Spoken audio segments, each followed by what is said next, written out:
আমরা এই শোক, এই বেদনা আমাদের পক্ষে ধারণ করা খুব কঠিন।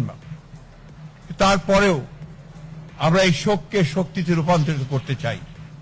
আমরা দেশনেত্রীর নির্দেশিত যে পথ, সেই পথকে অনুসরণ করে বাংলাদেশের গণতন্ত্রকে আমরা একটা প্রাতিষ্ঠানিক রূপ দিতে চাই এবং সেই পথকে লক্ষ্য করে আমরা আগামী নির্বাচনে অত্যন্ত সুষ্ঠু অবাধ নির্বাচন অনুষ্ঠানের মধ্য দিয়ে বাংলাদেশে গণতন্ত্র প্রতিষ্ঠা করতে চাই।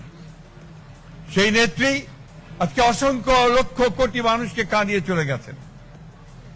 আগামীকাল তার জানাজা অনুষ্ঠিত হবে, দাফন হবে।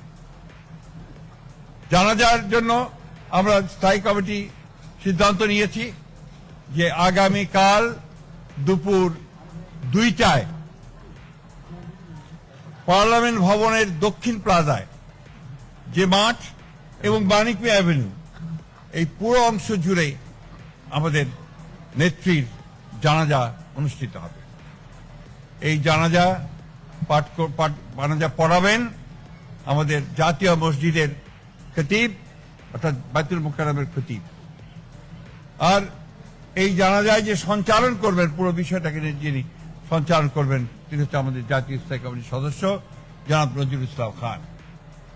এরপরে আমাদের স্বাধীনতার ঘোষক, বহুদলীয় গণতন্ত্রের প্রবর্তক, বাংলাদেশের আরেক কিংবদন্তির নেতা, যাকে রাখাল রাজা বলে এই দেশের মানুষ, তার মাজারে, তারই পাশে আমাদের এই মহান নেত্রীকে সমাধিস্থ করা হবে, দাফন করা হবে।